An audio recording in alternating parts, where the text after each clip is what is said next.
we welcome back Ms. Annette Baudier, marine biologist and founder of Perros en Puerto, the first animal welfare organization in Oaxaca, Mexico. Good evening. Hello. Good evening. Hola. Nice to meet you finally. Nice to meet you. I have a question for you. It's basically people care about what affects them personally or their immediate families. Saving the planet seems to be an abstract concept, and it feels as if we almost have to wait for a disaster to happen to wake people up. Short of that happening, what can we do to give greater encouragement to people to think beyond themselves? Good question. Good question. Yes. Buenas tardes, Señorita Baudier. Thank you for your very important question. And I truly understand what you mean. That saving the planet could seem an abstract idea, yes. But even though some of the signs of the global warming are more subtle, like species becoming extinct in places you and I cannot see, there are other signs, many that are really very real and sadly much easier to measure. Some that have been predicted with certainty by scientists, including increased heat waves, drought, storms, and spread of human illness. All of these are occurring to different degrees across the globe. But to address your concern more directly, we can discuss the effect on Mexico now, because we are in Mexico only. Yes. So one of the worst and most immediately relevant conditions is drought in your country. Mexico City's Mayor Marcelo Ebrard recently stated that climate change is the cause of these prolonged dry conditions, with experts saying that this drought is the worst your country has seen in 50 years. Potentially 70% of the Mexican people are now facing a great risk of water shortage. In 10 Mexico City boroughs, plus 11 other surrounding municipalities, families are being subjected to water rationing as the dams supplying the area's water are at their lowest level in 60 years. Meanwhile, your country's growers are reporting crop losses of over $1 billion, with some saying that this could lead to a food crisis. These are without doubt very real and direct impacts on the lives of individuals and families. And by the way, though it is unfortunate to be personally affected, the only good thing might be that it is effective in awakening us to take action. Speaking of disasters in particular, the rising intensity and frequency of storms comes from the warming of the ocean, which changes weather patterns. This past decade saw several such devastating events, like Hurricane Mitch in 1998, which took the lives of nearly 20,000 of Central American brethren, as well as Mexican fellow citizens. The following year, Tabasco State in the south of your country suffered from flash flooding that caused over 600 fatalities in 2007. The southern region once again endured storms and flooding, with hundreds of lives lost and hundreds of thousands affected. So, climate change is not an abstract concept at all. It is here and now, affecting our neighbors, affecting us, and more next. Children will suffer. Mothers and fathers will suffer. upon suddenly losing their livelihoods, losing their loved ones, losing their dignity and happiness, and all might vanish overnight. Mexico has also been particularly affected by desertification, which you know, due in part to her arid climate, as well as what experts report is the effect of excessive cattle raising and associated irrigation. In 2003, United Nations Secretary General Kofi Annan noted that 70% of the land in Mexico was already vulnerable to desertification, a situation that he said was causing up to 900,000 of your fellow countrymen to have to leave their homes every year. I repeat, it caused up to 900,000 of your fellow countrymen to have to leave their homes every year, with many going to seek better livelihoods in the United States if they can find it. This astonishing number of nearly 1 million Mexican people per year came from a Mexican government report. Yeah, I'm not making it up.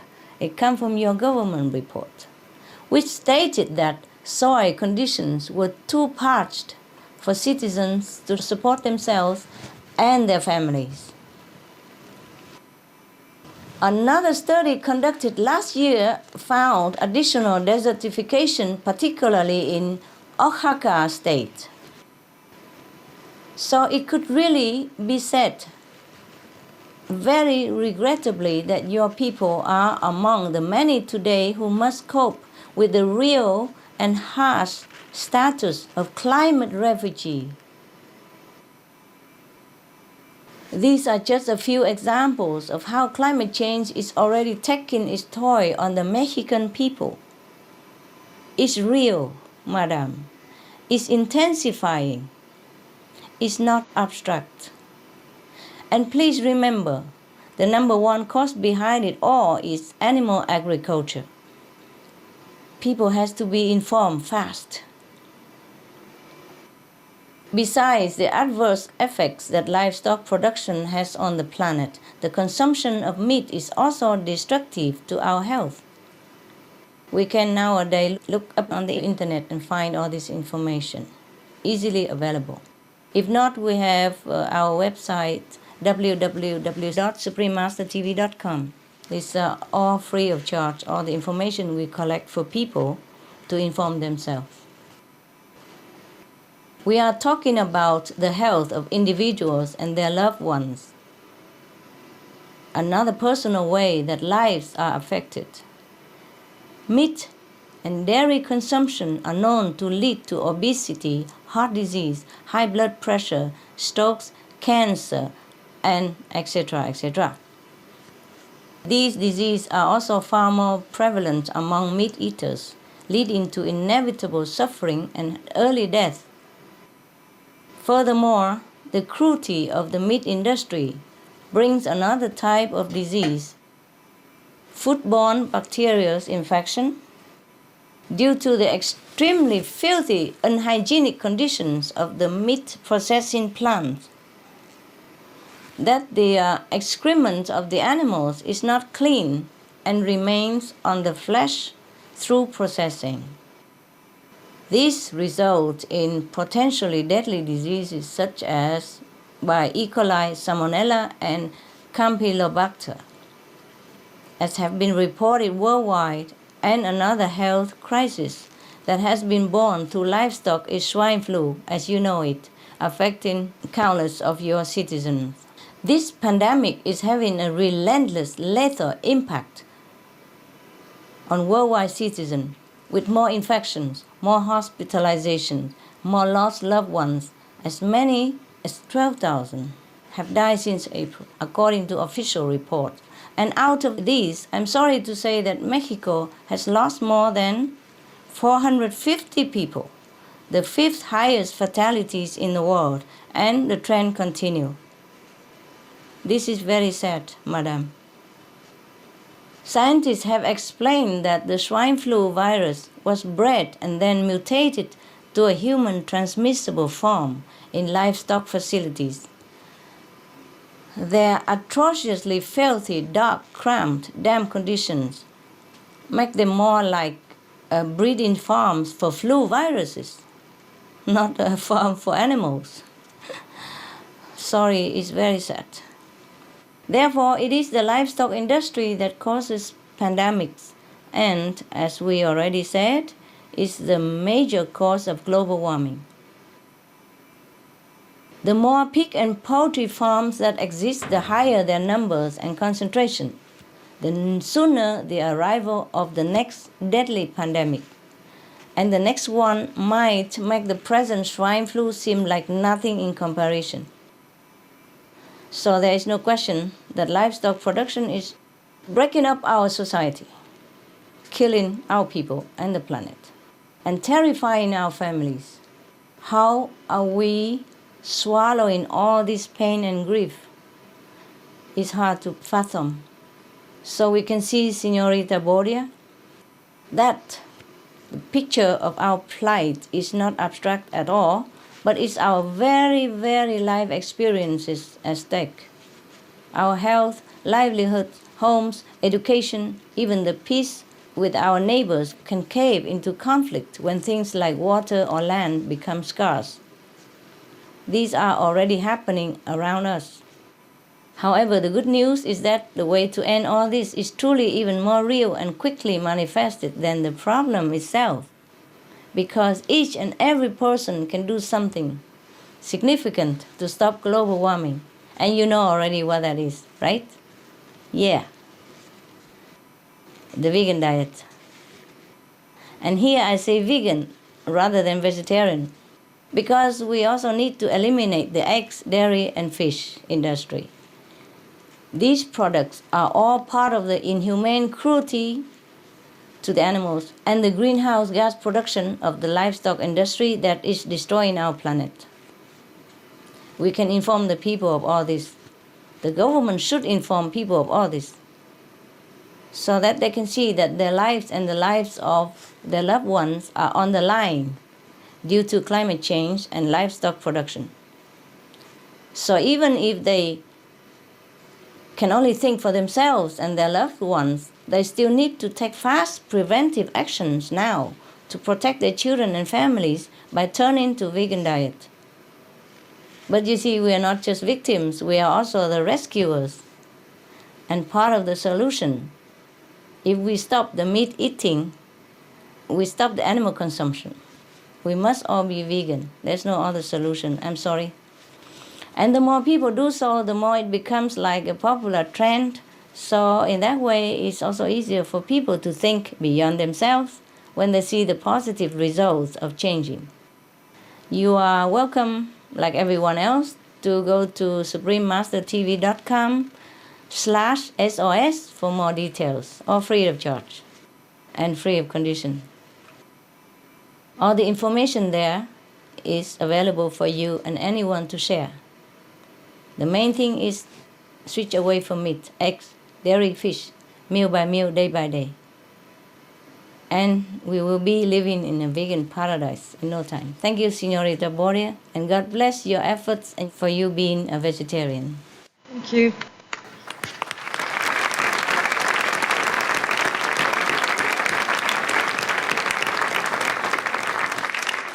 Thanks, Supreme Master Ching Hai, for reminding us that we are not distant from the global warming, that it's affecting each of us intimately and personally. And thank you for reminding us that we can stop being part of the problem and immediately start being part of the solution. And thank you, Ms. Baudier, for your gentle question. Next, we have questions from Mr. Edgar Espinosa Cisneros, a vegetarian and environmental geographer, also specializing in bioethics, particularly the relationship between humans and non-human animals.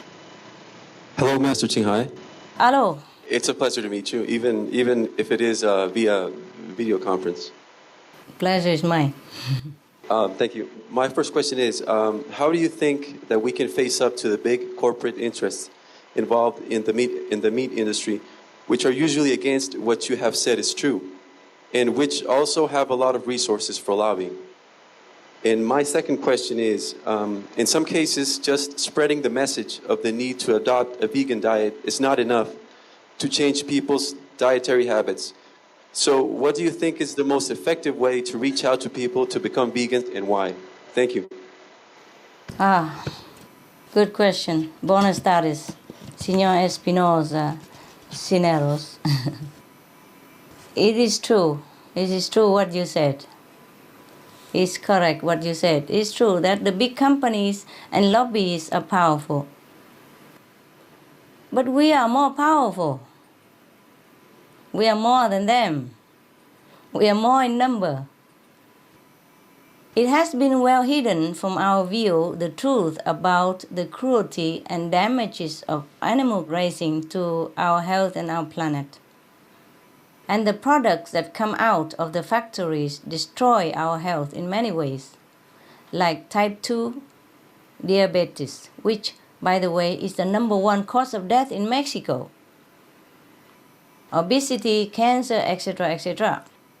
The list goes on. But even though the corporate entities are politically powerful, we have many effective tools to achieve what we need. That is animal-free food production and animal-free consumption. And no one can prevent us doing what's right for our lives and that of our planet.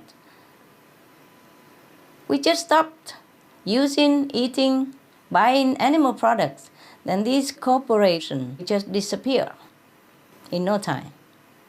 So the power is in our hands.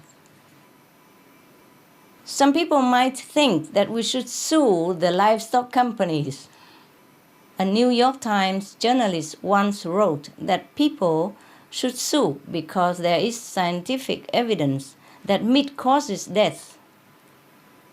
Actually, every year there are many families who sue meat companies because their children were killed or got extremely ill or paralyzed due to E. coli and other foodborne illnesses from eating hamburger, for example. And one group of obese people who had eaten fast food for many years also made a lawsuit against fast food companies for knowingly serving harmful food like meat. Similarly, tobacco companies were also sued for causing the death of their customers, and they won. But I don't condone this practice. We don't want to take the time to go to court. We don't have time also. We are running out of time. We just stop using animal products. That is sufficient. And please, bear in mind, to be fair and honest, that also the meat companies themselves might not even be aware of the meat's harm on humans and the planet. They might not be aware. Besides, we, the ordinary consumers, exercise the most powerful vote simply by boycotting meat and all the animal products and becoming vegans. There would be no need to continue the life-threatening practice of animal raising if we all became vegan. To give an example of how powerful consumers are, the pork industry in the US has lost $5.4 billion since 2007. Company after major company is declaring bankruptcy right now. So they are asking for help from the government, which ended up buying their unwanted pork products from the farmers for $105 million in 2009, for example. The reasons that the powerful pork industry is struggling are, #1, high cost of feed grains, and #2, the consumers are not buying their products as much anymore since the swine flu outbreak. Imagine if no one eats meat, no one would ever kill these animals for a living. That would be more powerful than the companies lobbying. Don't you think so? Yes or no? Yes. Yes. Yeah. Yes. Everybody, yes? See? Sí. Right. Gracias. Gracias. Gracias. Yeah, we have the power, huh? The animal company only have power because we give them the power. We share our power with them.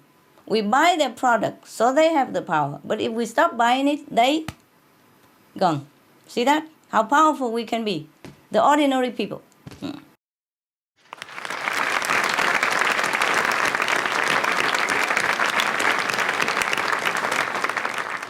It's true that the big companies and lobbies are powerful. But we are more powerful. We are more than them. We are more in number. We just stopped using, eating, buying animal products. Then these corporates will just disappear in no time. So the power is in our hands. Now, another way we can win over the animal industry is to promote organic vegan farming to replace animal agriculture. Mr. Howard Lehman, who was a fourth-generation cattle rancher, was one of the first to develop his ranch into a factory farm business. But after seeing the huge damages to the environment, the animal cruelty, and his own life-threatening health problems due to meat consumption, he quit. He changed. He became vegan, lost 130 pounds, and thus saved his life, and has become a high-energy, charismatic advocate for organic vegan farming and the vegan diet himself. He calls himself a hardcore vegan who knows that no animal has to die for him to live. He is very, very inspiring individual. There's another farmer, who had a concentrated pig farm, and his business wasn't even doing well at all. After rediscovering his true love for the intelligent, loving pigs that he had been suppressing in his heart since childhood, he quit his farm. He quit his animal farm. He switched to growing organic vegetables and did much better financially than before when he was still selling pigs. And as a hobby, he brought his now pet pigs to schools to show children how wonderful the pigs are. And yet, we have another pig farmer, now runs his own delivery company of organic vegetables. These are just a few examples of livestock farmers who choose to go into the vegan or organic vegan business, from the US to Iran to Vietnam to Taiwan. They changed because they had got new information, sometimes from other people, that there are better ways to be a farmer, a true farmer who grows life-sustaining products and works in harmony with the land. We too can be the ones who inform, who talks to the animal farmers one by one about the harms of meat and the benefits of organic vegan. We can do that. Some of them may already want to change to organic vegan farming, but maybe they don't know how. As the international demand is growing now for organic vegan food, I myself heard that a comprehensive national organic program has been developed in Mexico, in your country. I'm also happy to hear of these newly turned compassionate farmers, because if they remain meat farmers in the afterlife, they would not be in a good place at all. They would be in a very terrible, horrible, frightening place, which we might call hell. So I hope the people in the meat industry know this and save their souls. But please, Señor Cisneros, we have the reason to be encouraged. You see, there is a growing, mighty league of people and organizations who are campaigning for the interests of all humans and the animals in their own diverse ways. some of these advocates, whether for health, for the planet, for compassion, or for all these, are, for example, best-selling author John Robbins, Dr. T. Colin Campbell, and Kathy Preston. These are famous, successful people. Hollywood actor James Cromwell and Daryl Hannah. Famed Beatle founder Sir Paul McCartney. The famous scientist Dr. Jane Goodall, chair of the UN Intergovernmental Panel on Climate Change, and Nobel Peace Prize laureate Dr. Rajendra Pachauri. Government leaders like European Parliament Vice President Mr. Edward Macmillan Scott, Maneka Gandhi of India's Parliament, Dennis Kucinich of the US Congress, active organizations like Physicians Committee of Responsible Medicine in the US, the People for the Ethical Treatment of Animals, PETA, Humane Society of the United States, and so on, as ones who have helped to awaken countless people to the reality so that they can change their lifestyle for the better. These are the true pioneers of the fields and rightful stars and heroes of our time. Finally, everyone should also know that climate change will spare no one. If we don't change, we won't have a planet left. Then everyone from rich and powerful to poor, leaders to citizens, humans to animals, all will be gone, disappear. Do we want this state for our planet? Please tell me yes or no. No. No, we do not. No. No. Gracias. Me neither. I don't want it. I want to save my planet. No safe box full of money, no big bank, no all the lobbying in the world can save anyone at all if the planet's gone. So this isn't for the interest of myself or any particular group. This is in the best interest of our humankind and the whole planet's survival. I want you to have a big applause for all the heroes that I have listed above, to thank them and to help them to continue, encourage them to continue.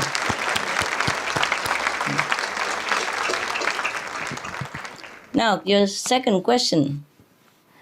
Please be informed that there are many successful ways to encourage or assist people to adopt the vegan lifestyle. Aside from spreading flyers about all the benefit of the vegan diet, be it health, environmental, and spiritual benefits, there are other effective ways. As the saying goes, the way to a person's heart is through the belly.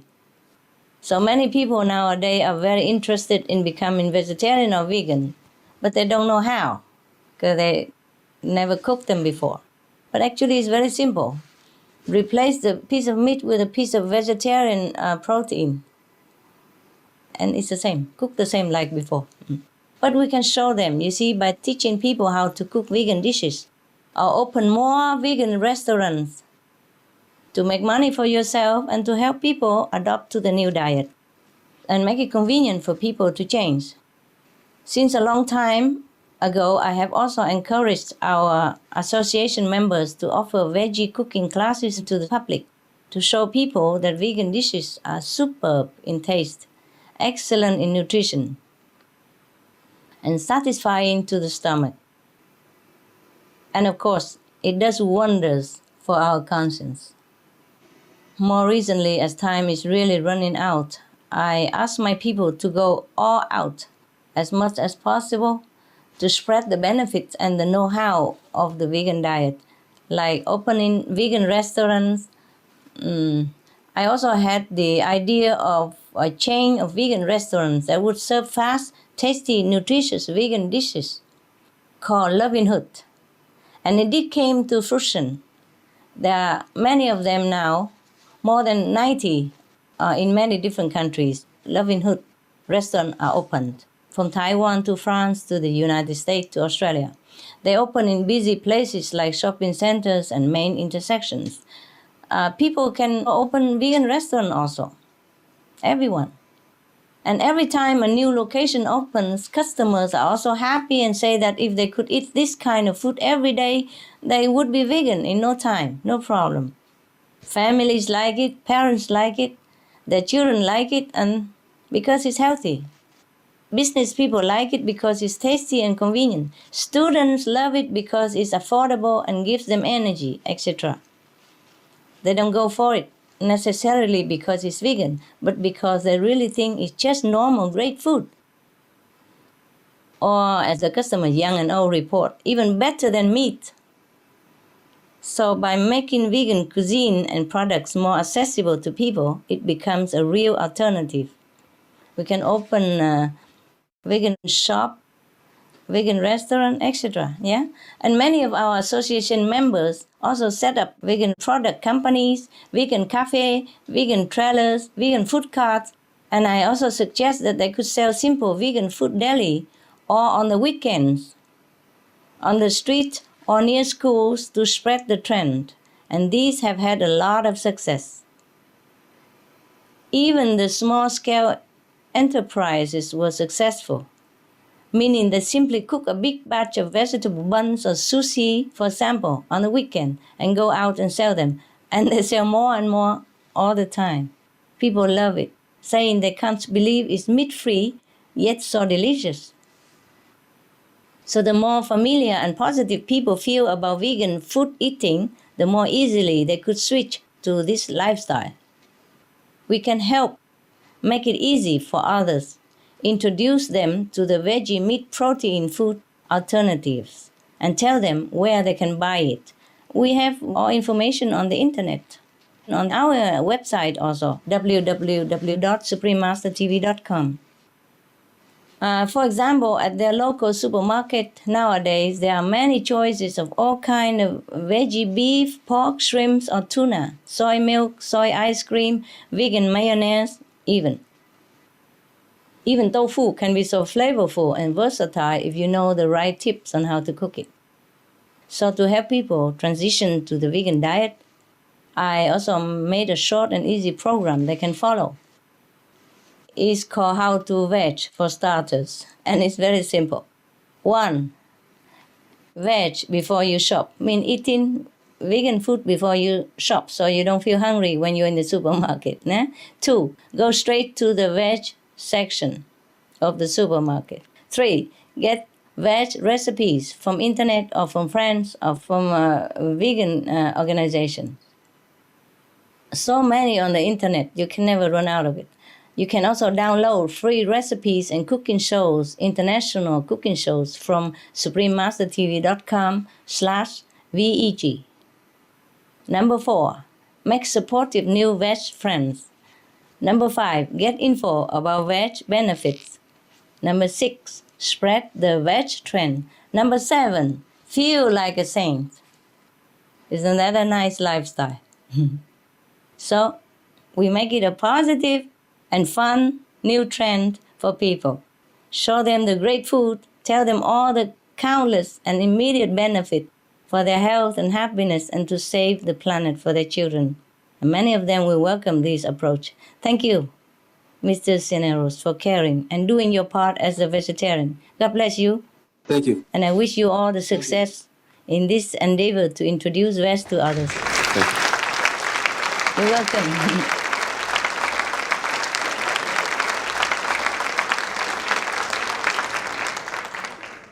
Many, many thanks, Supreme Master Ching Hai, for your most loving answer.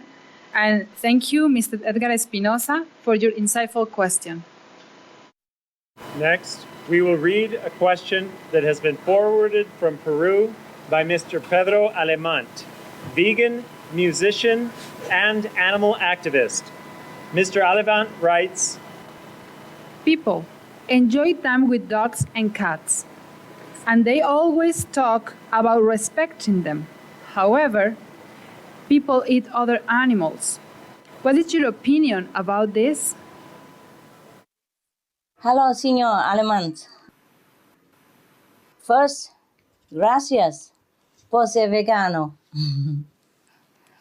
I would like also to know how people can have the heart to eat the moving, living, sentient, intelligent, loving creatures. Cows, pigs, chickens, fish, etc. are no different from our beloved animal companions. Perhaps people would do differently if they could just see their piece of meat for what it is, as real beings who had a strong will to live in dignity but had to die in anguish. There are many stories in the news about cows who run away to escape being slaughtered. They even run to the police station for refuge. You know that. There was one such case of a cow who was seen in the streets of New York City even, because he escaped. And one of the animal control staff was so moved by the cow's plight that she said until now she never made the connection that this sweet innocent cow with a face, with a will to live, would become her ground beef or her beefsteak.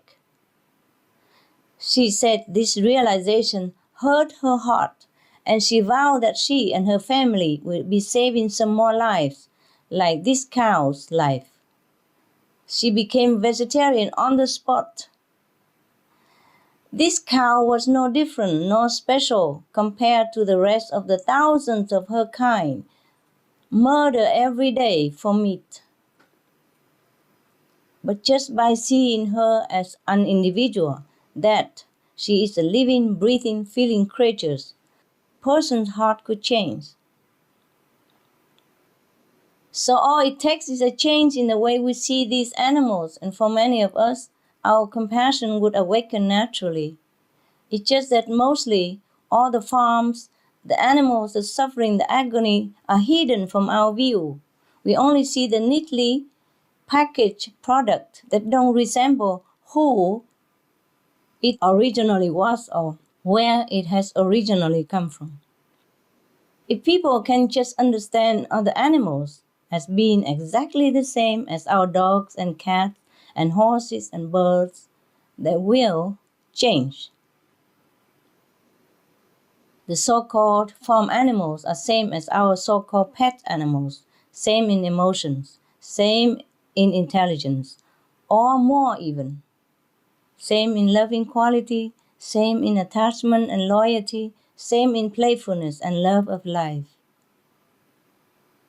For example, many researchers say that pigs are more intelligent than dogs in some ways, and more intelligent than a 3-year-old human child. Can you imagine killing a 3-year-old human child with intelligence and feeling to eat?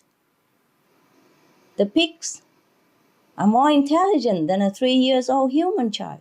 We cannot kill the pig to eat. That's very cruel, very gross, very unacceptable. But because people are so misinformed, that's why we do what we do. But from now on, if we are informed and if we want to save the planet, we have to stop killing any animals at all. People who live with chickens often report that each one has a distinct personality. Dr. Leslie Rogers and Dr. Chris Evans of Australia each separately found that chickens are not only very socially complex, but they are as mentally capable as monkeys. And monkeys are very intelligent, we all know that.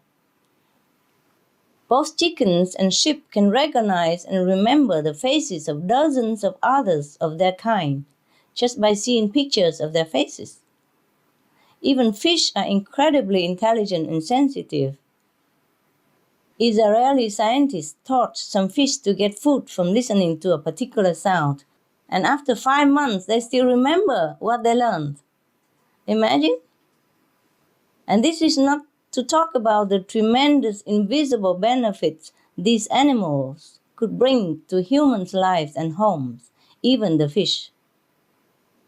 Mother cows, when their babies are sold off to another farm, are known to go through all odds to break out of their own farms and travel sometimes 30 miles in unfamiliar land to be reunited with their child. And we eat the cow who has such a love, such intelligence. If we know this, we can't, just because we did not know. People can find out more about the animals they eat if they dare to open their hearts by books or by visiting animal sanctuary, or they can watch our program on suprememastertv.com/AW for Animal World, Our Co-Inhabitants, which has many interesting programs that reintroduces us to our fellow animal friends. You can tell people all this, so they will change themselves. We have lived so long with them on this planet. It's about time that we should get to know them, make friends with them, for the wonderful, respected, and noble beings that they are. Thank you for being concerned. God bless you.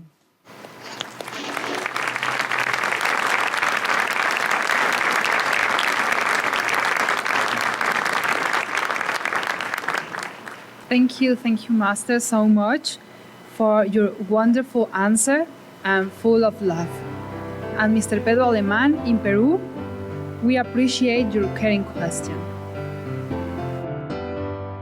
Some of the benefits of a vegetarian diet: lowers blood pressure, lowers cholesterol levels, reduces type 2 diabetes, prevents stroke conditions, reverses atherosclerosis, reduces heart disease risk 50%, reduces heart surgery risk 80%, prevents many forms of cancer, stronger immune system, increases life expectancy up to 15 years, higher IQ, saves 70% of the total cost of $40 trillion for reducing global warming, uses 4.5 times less land to grow food, conserves up to 70% clean water, saves 80% of the cleared Amazonian rainforest from animal grazing, a solution for world hunger, free up 3.4 billion hectares of land, free up 760 million tons of grain every year, half the world's grain supply,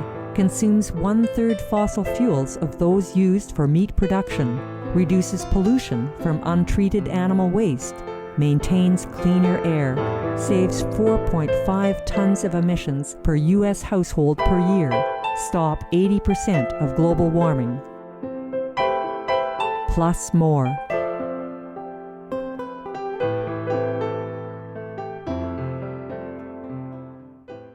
And the last question is from Mr. Mauro Alberto Torres Valadez, a vegan and distributor of cultural books in Mexico City.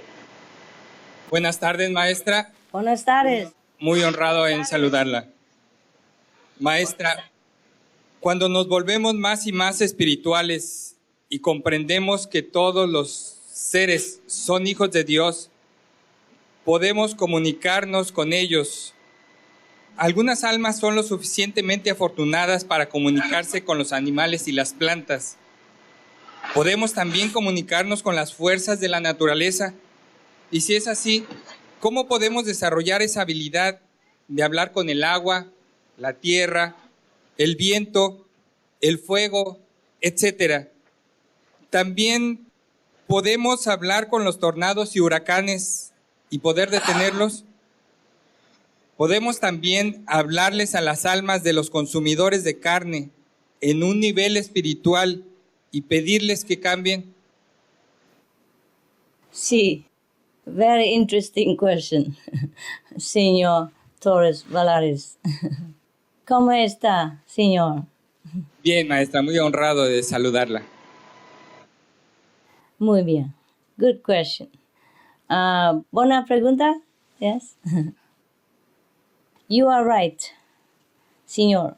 We can communicate with other beings through developing our spiritual connection with the universe. The elements of nature are not lifeless, inert things. Many of the forms in nature are manifestations of great divine consciousness, such as the mountain, the seas, the rivers, the planets, the sun, the stars, etc. They are animating love and benevolent quality to benefit other creatures on this planet. We can talk with them and hear them speak to us if our level of consciousness is developed enough.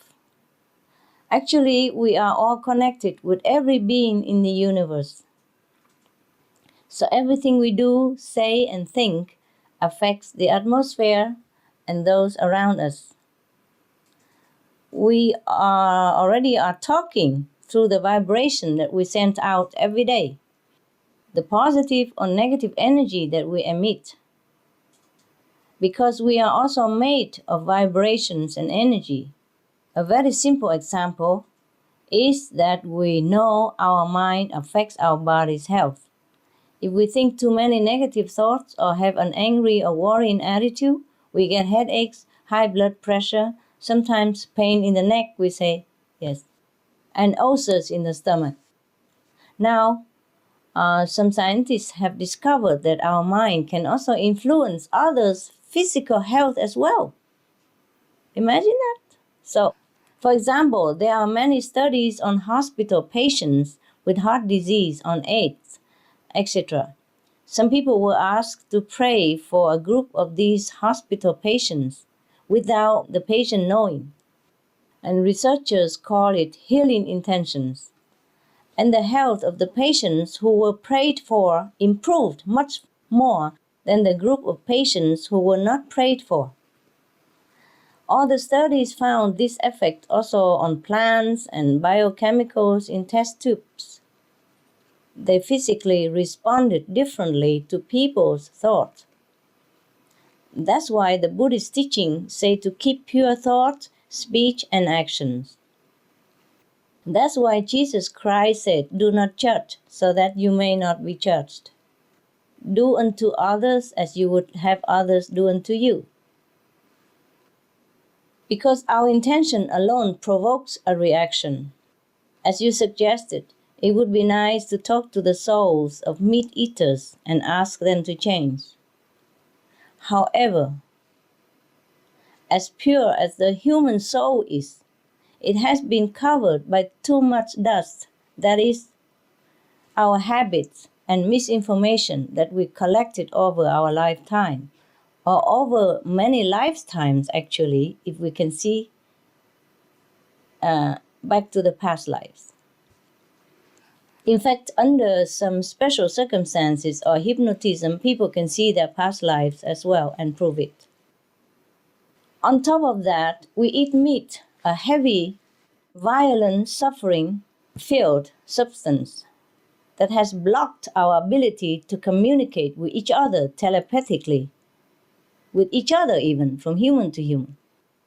That is why we still need to provide physical information and use spoken words and written language for people to process the truth. People mostly are good people. It's just that they are too busy to even stop and think about where their food comes from and how it affects them and their planet. Much less think about how the meat producing process is endangering their lives and their only planet. So we can pray inside that the people will change. But it is also important for us to translate our noble intention into tangible actions, to change people's minds and their hearts. As for talking with tornadoes and hurricanes, we must understand that such natural disasters are the consequence of the negative energy in our atmosphere. And this negative energy in our atmosphere is created by our feelings, our thoughts, and actions of either hatred, violence, and of killing so many humans and innocent animal lives. Even if we managed to talk to one of them and to stop one storm, how can we stop the next and the next? If we don't change our disaster-breeding, provoking way, then disaster will never end. I'm also in tears whenever there is a natural disaster anywhere in the world. My heart aches for the suffering of the people. I feel what they feel, and I'm very, very much saddened. But we can only stop the disaster once and for all by tackling the root problem, that is, by stopping the killing of human and mass murdering of innocent animal lives. Only when we walk in peace and love on this earth will the earth and nature respond peacefully to us. As we sow, so shall we reap. That's what it said in the Bible. Only when we are compassionate and vegan, meaning we don't harm any other creature, can we be protected from harm. If we protect others, we will be protected. And as more of us become vegan, the spiritual consciousness of humankind can be elevated higher. The doors of communicating with the other beings of nature might be open at that time, as you would like. But first, let's continue striving to touch people's hearts and minds to change to a vegan lifestyle and to love the precious animals and our respected planet. Then the changes in our world could happen in more surprising speed than you think. Muchas gracias, Señor Torres Valares. God bless you for being a vegan.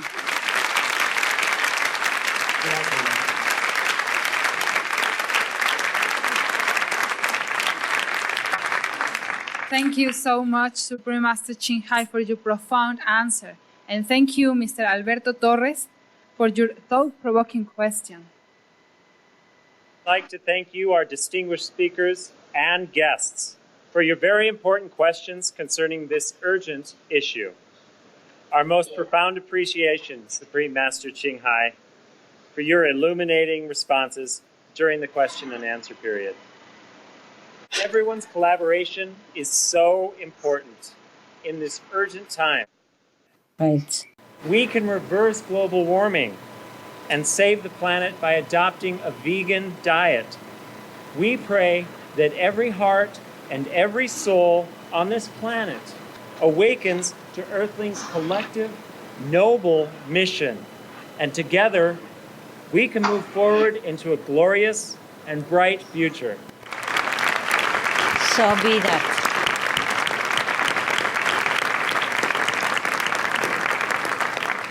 Before closing the conference, Supreme Master Ching Hai, would you like to share a concluding remark with us? I'd be honored to.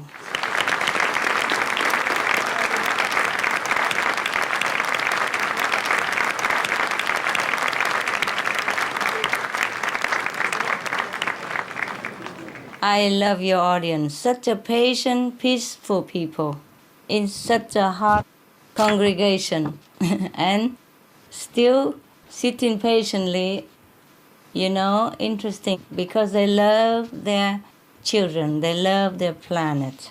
So I'd be glad to share my final thoughts with people for today. And I have to say that I'm reluctant to leave you.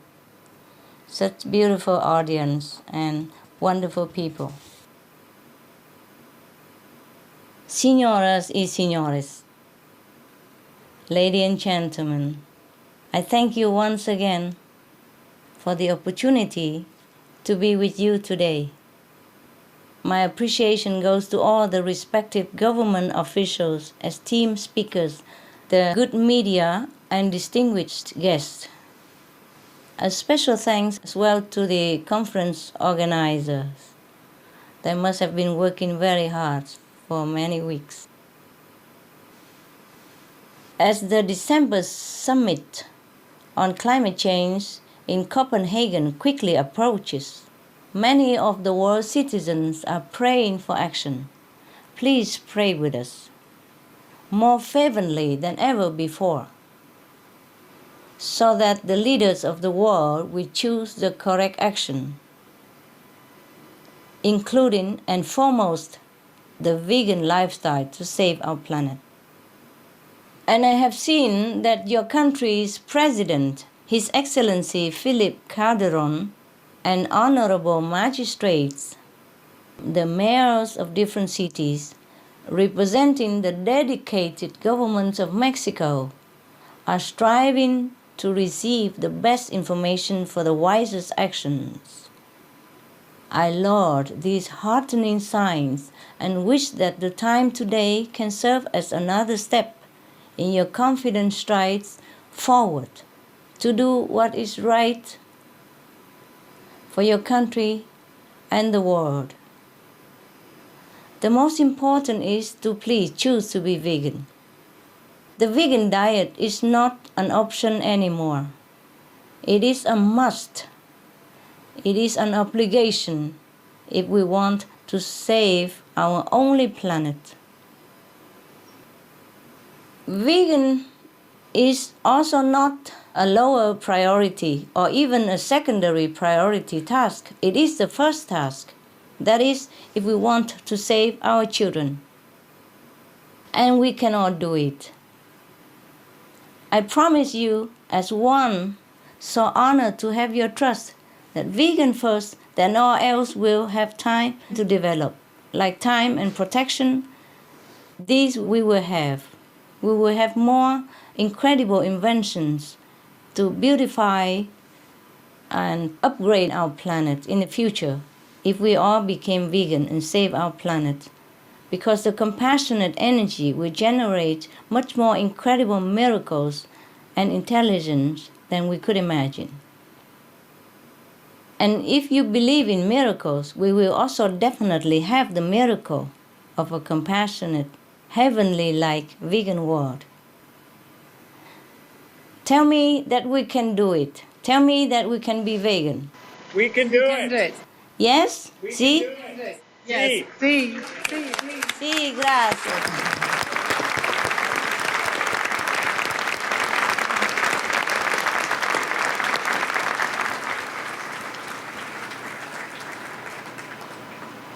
Thank you so much, Supreme Master Ching Hai. From all of us, we respectfully wish you the greatest of health as you continue your noble work to uplift our earth and all co-inhabitants. You are as beautiful inside as you are outside. From today's event, it is clear that we can still save the planet. And it's not only rescuing our beautiful home, but moving into an age of peace and enlightenment where all lives are valued, where each being is accorded freedom and dignity. We can have a truly golden era that we have only dreamed of, heaven on earth. The way to reach it? Simply by adopting the compassionate, earth-saving, and healthful vegan diet. At this point, let us to resolve to be veg, go green, to save the planet. Shall we say that together? Ready? Be veg, go green, save and the save the planet.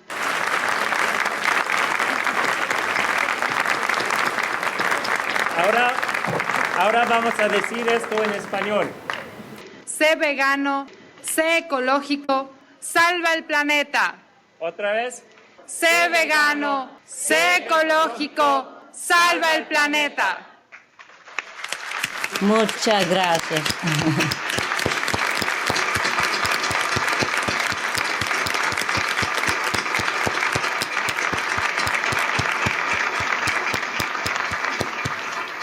God bless you all. God bless Mexico. Muchas gracias a todos. Thank you, Master. Thank you, Master. Thank you so much.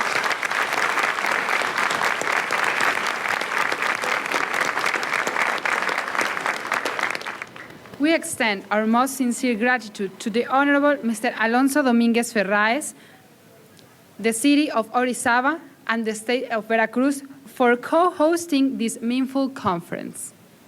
And we'd like to thank you, all the participants, for contributing your love and full support to our joint efforts to protect and preserve our planet. May each individual throughout the entire world be blessed and adopt a resource-saving, earth-saving, and life-saving vegan diet. Esteemed guests, please join us in the celebrating the beauty of our planet through our wonderful green performances, a tribute to Mother Earth. Please enjoy. Our first performance will be presented by Mr. Enrique Chavez Marquez. Mr. Chavez Marquez is a celebrated musician here in the state of Veracruz, who has dedicated his musical talent and inspiration to protecting our earthly home. Through his music, he invokes people's compassion. Please welcome with a warm applause Mr. Enrique Chavez Marquez, who will present two wonderful songs that he composed entitled Save the Planet and Save the Environment. Buenas noches, Orizaba. Buenas noches, Veracruz, México. Buenas noches, el mundo que nos escucha.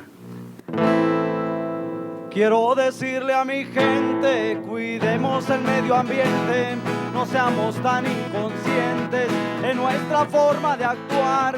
Los ríos se están secando, el aire contaminando, los glaciales deshielando. Esto debemos parar. No desperdicies el agua, ahorra para mañana. Recuerda que nuestros niños la van a necesitar. Cuando vayas en la calle, no tires tu basurita, llévatela a tu casita y ponla en su lugar. Ya basta, ya no tires más el agua. Ya basta, el bosque no tales más. Ya basta, no tires más la basura. Ya basta, el mundo hay que salvar. Es triste ver los arroyos que un día fueron cristalinos, donde el abuelo de niño solía irse a bañar. Hoy están contaminados de basuras y aguas negras. Ya no existen pececitos, destruyeron su hábitat. ¿Y qué me dices del bosque con la tala inmoderada? Nuestra fuente de aire puro un día puede acabar. Y nuestra fauna silvestre ya va desapareciendo. Y dime qué estás haciendo para cuidar tu hábitat. Ya basta, ya no tires más el agua. Ya basta, el bosque no tales más. Ya basta, no tires más la basura. Ya basta, el mundo hay que salvar.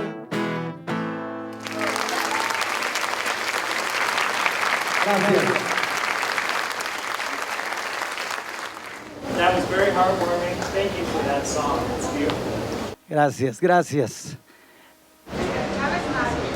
We'll perform the next song, Save the Environment.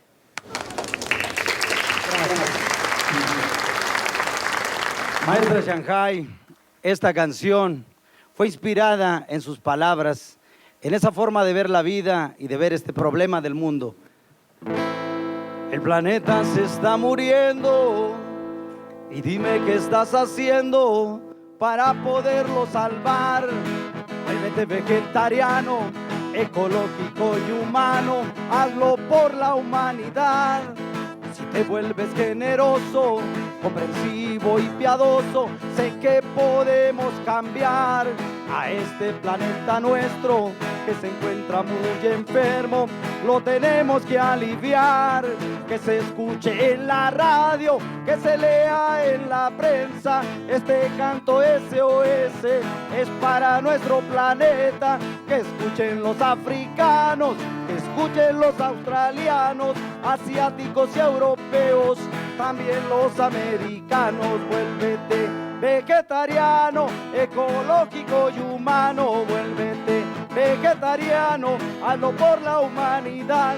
Vuélvete vegetariano, ecológico y humano. Vuélvete vegetariano, el planeta hay que salvar.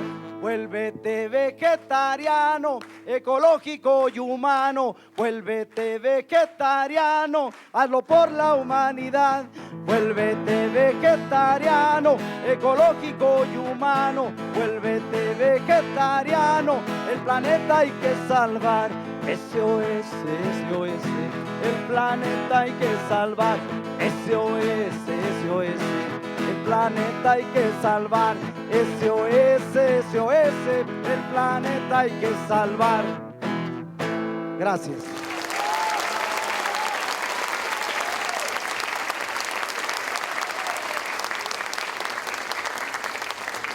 Those were wonderfully inspiring songs. Thank you so much, Mr. Enrique Chavez Marquez. May your music and lyrics continue to touch people's hearts.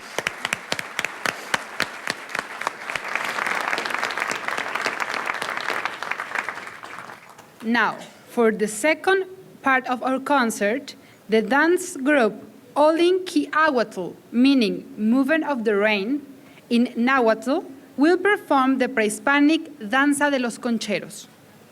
This is incredibly rich in symbolism. The dance, originally in 7 movements, has its roots in a divine apparition in Mexico in 1531. Both the indigenous and the European cultures were blessed and inspired from this event. And this dance reflects input from Mexico's rich heritage. The sacred dance begins with a greeting to the 4 directions of the wind and the 6 universal directions, all of which allows the dancer to enter into the rhythm of the planet and universe. Tapping feet call out to Mother Earth, while extended arms reach out to the cosmos. Each gesture is meant to heal, harmonize, and create well-being and abundance, culminating in a release of spirit to the divine. The mystical dance expresses a wonderful love of Mother Earth and all who inhabit it. Please let us extend a warm welcome and applause to the dancers Olin Kiahuatl.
That was really unique and heartful. We are sure the audience will agree to our precious Mother Earth. It's to be treated with our respect and deepest love and care. Thank you so much, all the performance of the Olinki Awatl, for this fantastic dance performance. Yes. This brings our conference to a close. Our deep thankfulness for the wonderfully supportive energy of all participants. Your determination to do whatever is necessary to save this planet will make it happen.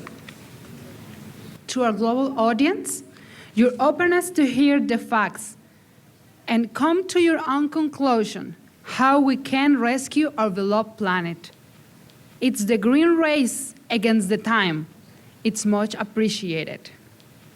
A special, profound gratitude to Supreme Master Ching Hai, who is a constant guiding source of wisdom, benevolence, and encouragement that humanity can understand. Indeed, that each individual on Earth must understand that the organic vegan diet is the only solution to the dire situation which we face now. Be veg, go green, and save the planet. Together, we can do it. Please, please spread this message to every corner of the globe, all across the planet. Be veg, go green, and save the planet. Thank you so much.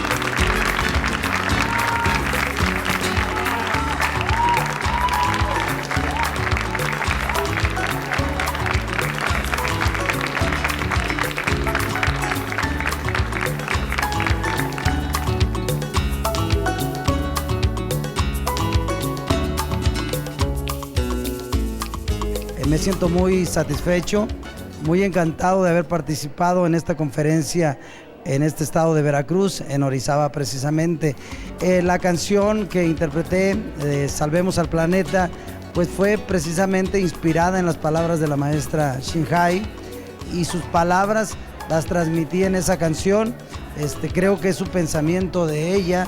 Yo solamente me dejé guiar por ese mensaje divino de la maestra Ching Hai. Es una oportunidad que me da la vida para mandarle este mensaje a la humanidad. De verdad, es tan terrible lo que hemos hecho con nuestro planeta, pero como dice la maestra, si actuamos rápidamente, el planeta se puede salvar. Estoy preocupado también, sobre todo por nuestros hijos. Yo quiero dejarles el mundo bonito, y creo que si nosotros nos unimos, y bueno, como dice la maestra, que se escuche en la radio y que se lea en la prensa, hay que mandar el mensaje a todos los continentes, a cada ser humano que habita, para que nos ayude, y yo siento que lo vamos a lograr.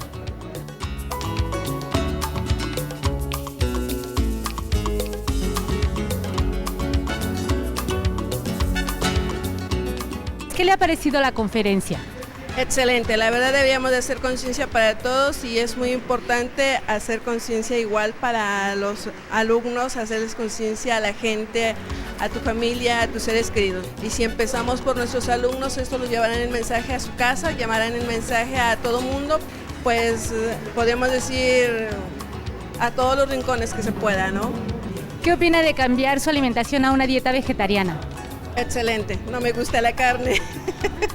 No me gusta la carne, no. Prefiero los vegetales.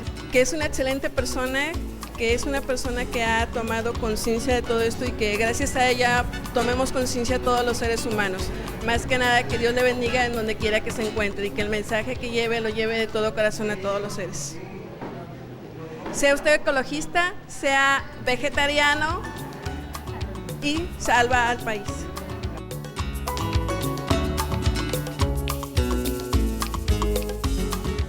Que sigamos este buen ejemplo de la maestra suprema Ching Hai para volvernos vegetarianos ecológicamente y salvar al planeta.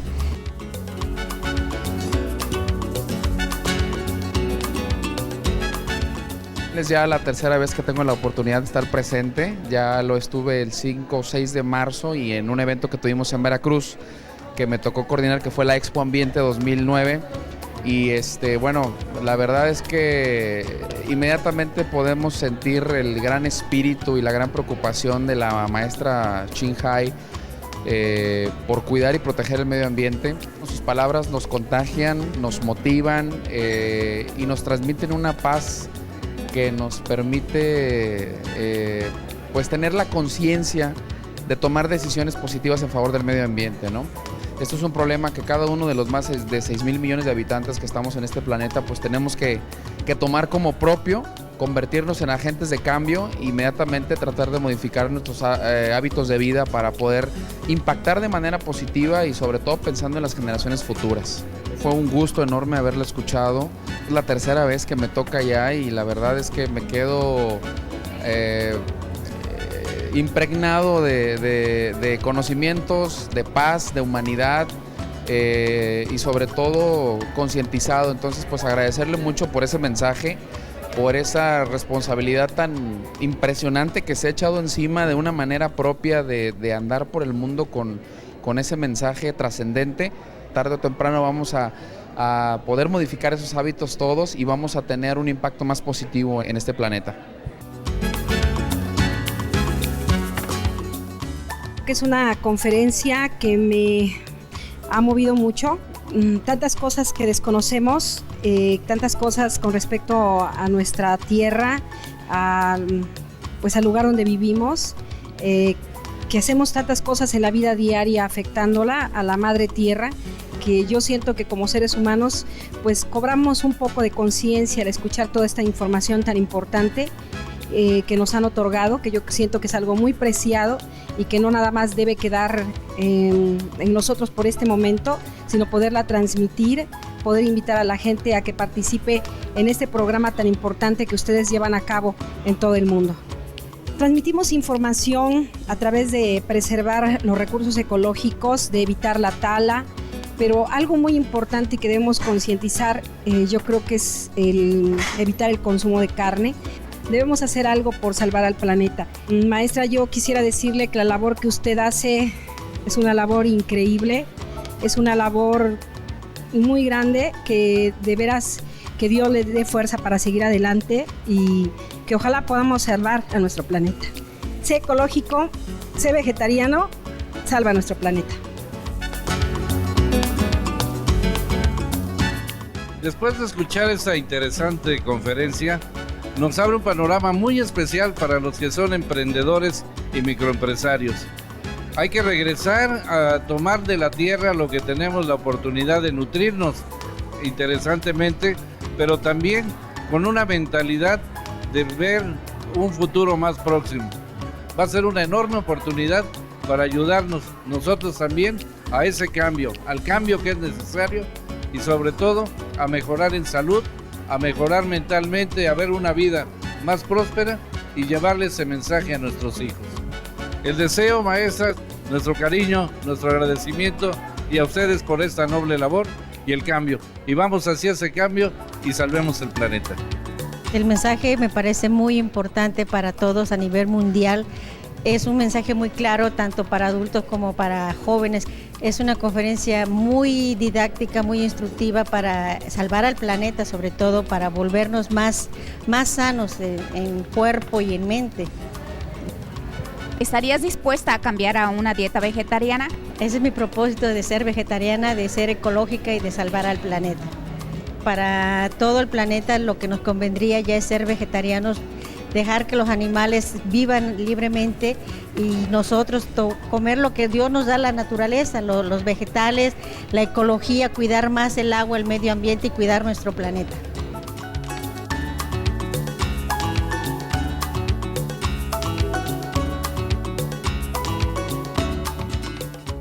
Usted como ciudadana del mundo, ¿qué aconsejaría hacer a todos los ciudadanos del mundo? Bueno, pues a mí me gustaría que todos se concientizaran de que realmente este es un grave problema que se está presentando mundialmente, ¿no? Que no nada más es algo, como dice la maestra, es algo abstracto, sino es algo que se está viviendo y nosotros nos hemos dado cuenta por los cambios que se han venido actualmente en cuanto al clima, ¿no? Muchos cambios, muchos desastres que se han afectado a nuestra humanidad. porque eso, como dice ella, no es una solución de los gobernantes, sino de todos los que habitamos este planeta, ¿no? Y de nosotros depende la solución, que nosotros pongamos nuestro granito de arena.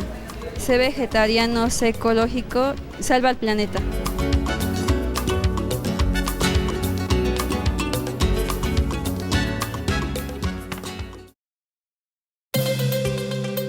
In light of a plethora of scientific evidence stressing the grave state of our planet caused by climate change and the urgent need for immediate action, Supreme Master Ching Hai affirms the important message she has been delivering for over the past 2 decades.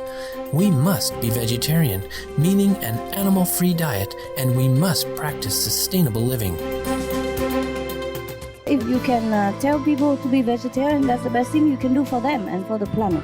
Even we can keep all the airplane, we can keep all the car, we can keep all the thing now, because CO2 is not as bad as the conscience sickness, and not as bad as spending so much water on animal raising and wasting land and deforestation and transportation. The significance of a vegetarian diet, one that is animal-free, is further supported by a 2006 UN report, Livestock's Long Shadow, which states that raising animals for livestock generates more carbon emissions than all of the world's transport combined. Furthermore, in late 2009, the World Watch Institute published a new study called Livestock and Climate Change, which revealed that livestock and their byproducts account for at least 51% of the annual worldwide greenhouse gas emissions. In fact, farm animals also release other noxious gases, including methane, a gas that is 72 times more potent a greenhouse gas than carbon dioxide over a 20-year period.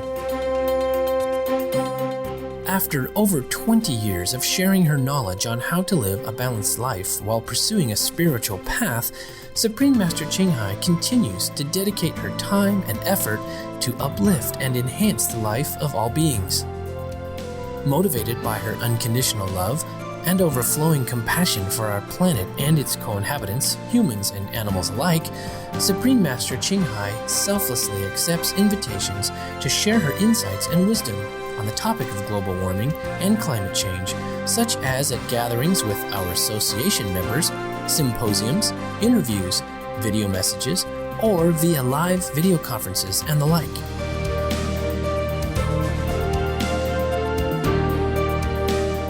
Today, we present to you Supreme Master Ching Hai's video message to the Association of Mexican Magistrates Pro-Environment Justice on October 29, 2009 in Mexico City, Mexico.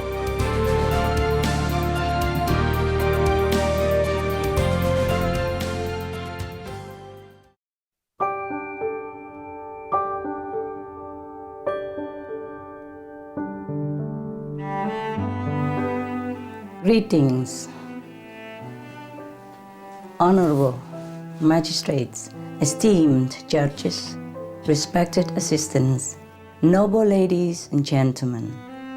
I am deeply honored and humbled by the invitation to participate in this special occasion, inaugurating your new program, the Diploma Participation in Environmental Rights. As a fellow concerned citizen of this world, I offer my congratulations and gratitude for this sincere endeavor that demonstrates your high degree of care and dedication to the environment and our world. May it strengthen your ability to carry out what is most just for all beings on this planet. Today, I'm very honored to offer my humble contribution toward your wise rulings by sharing some of the newest scientific evidence about climate change and its most urgent cause.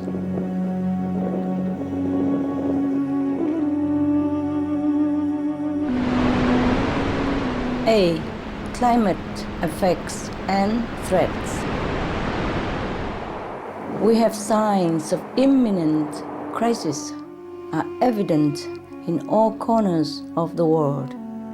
First, storms have nearly doubled in intensity over the past 5 years, as we can see in Mexico's own recent hurricanes and floods, which left damage, trauma, and grieving families.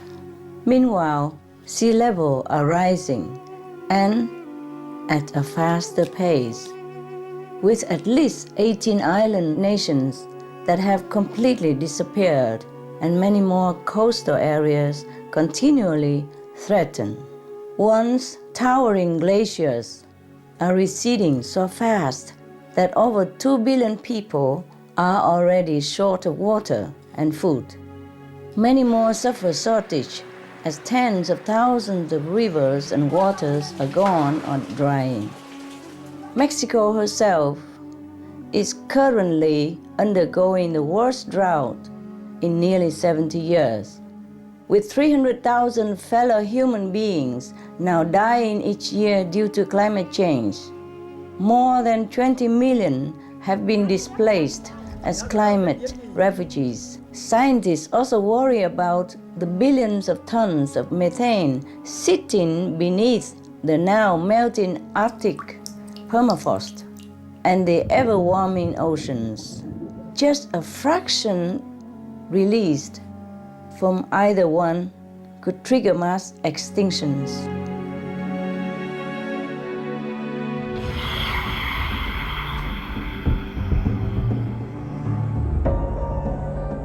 B. The cause. What causes these damaging changes? It's not cars, ships, or planes. It is not coal plants, and it's not even all the smoke-spewing industries in our world.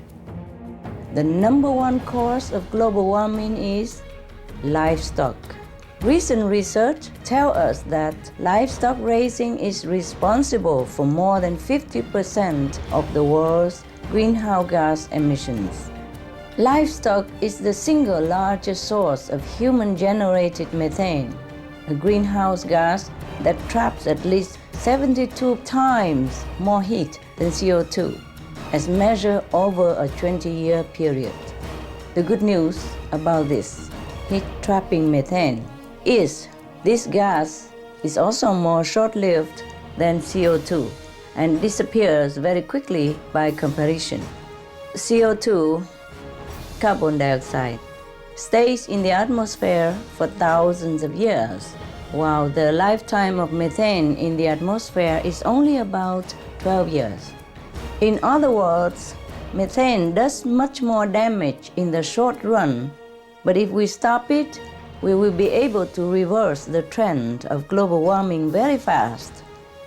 Therefore, to rapidly halt global warming, to halt the emission of methane, we must stop its number one source, that is, livestock breeding.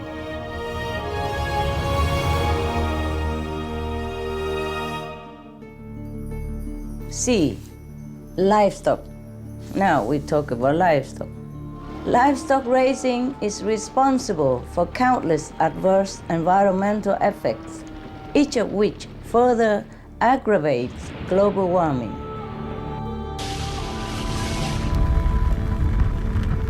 According to the United Nations and other studies, livestock raising is known to cause the following devastating effects.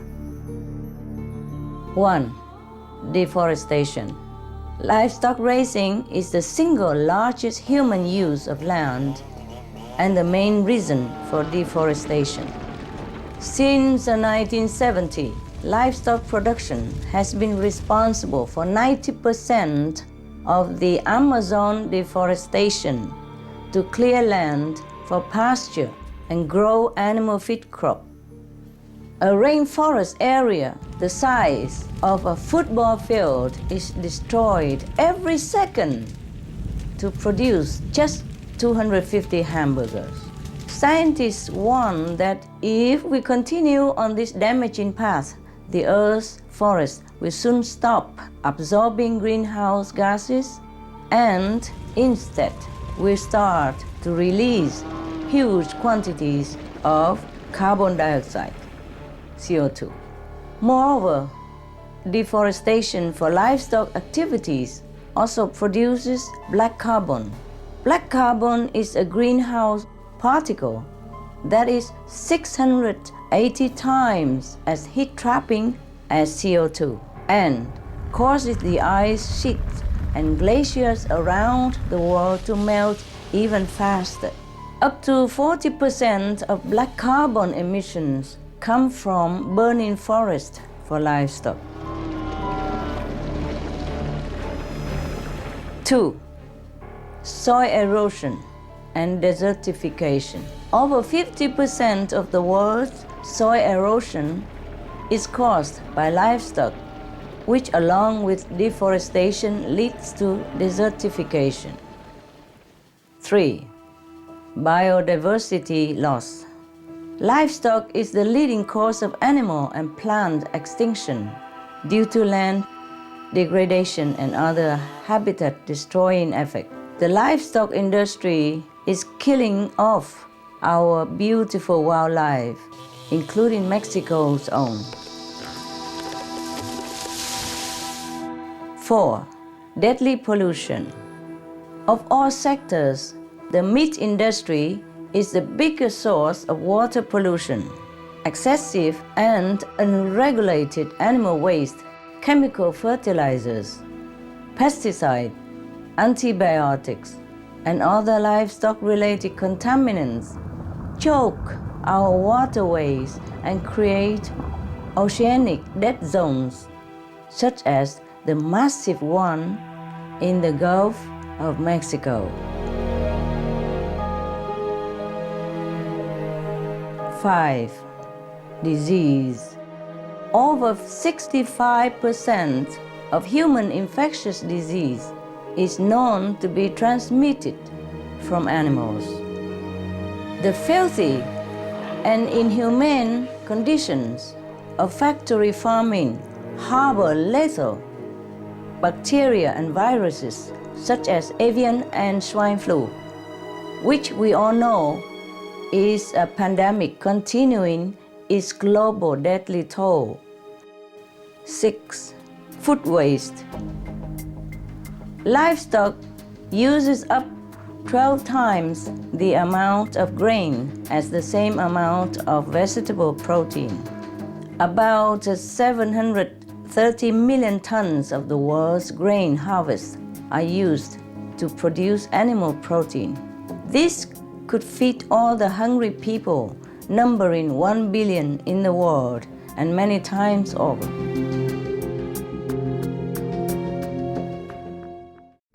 7. Water waste. It takes over 1,200 gallons of water to grow one serving of beef, but only 98 gallons of water for one complete nutritional balanced vegan meal. While 1.1 billion people lack access to safe drinking water, we waste 3.8 trillion tons of precious clean water each year for livestock production.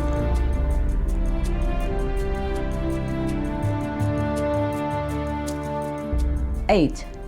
Energy and resource waste. Animal products require 8 times as much fossil fuel energy to be produced compared to vegetable products.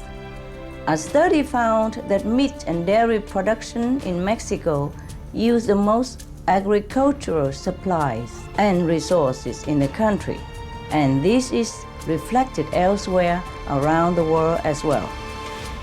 All the evidence speaks so loud and clear. If these resources, land, water, and grain, were turned instead toward the direct support of human life instead of livestock, what a different world we would have. Respected climate scientists, including Dr. James Hansen of NASA, Dr. Carlos Nobre of Brazil's National Institute for Space Research, and Dr. Rajendra Pachauri, head of the UN Intergovernmental Panel on Climate Change, IPCC, all have stated that reducing meat consumption or becoming vegetarian would be an effective solution to global warming. That is, we have to live an animal-free lifestyle, a compassionate lifestyle. Now, I will present just some of the many benefits of a vegan organic diet.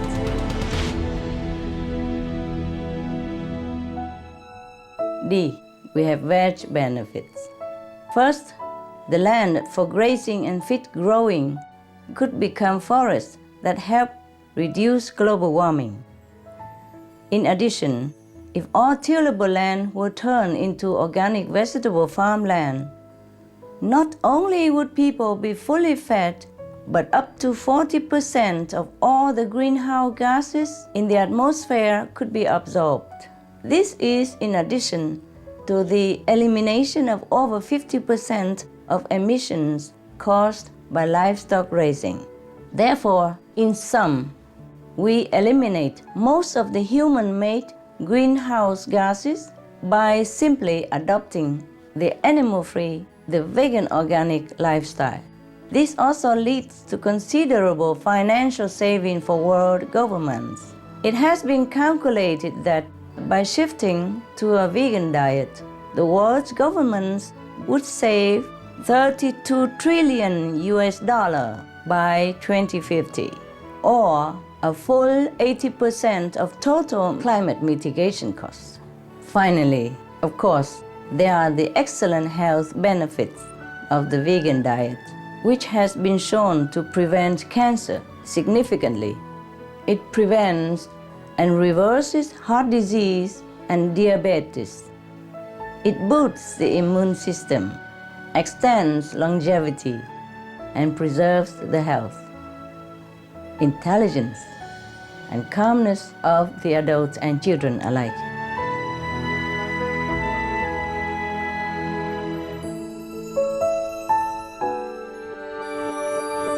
In closing, honorable sirs and madams, the great country of Mexico has always looked toward advancement in her environmental actions and are planning to be at the forefront to combat climate change and protect the world.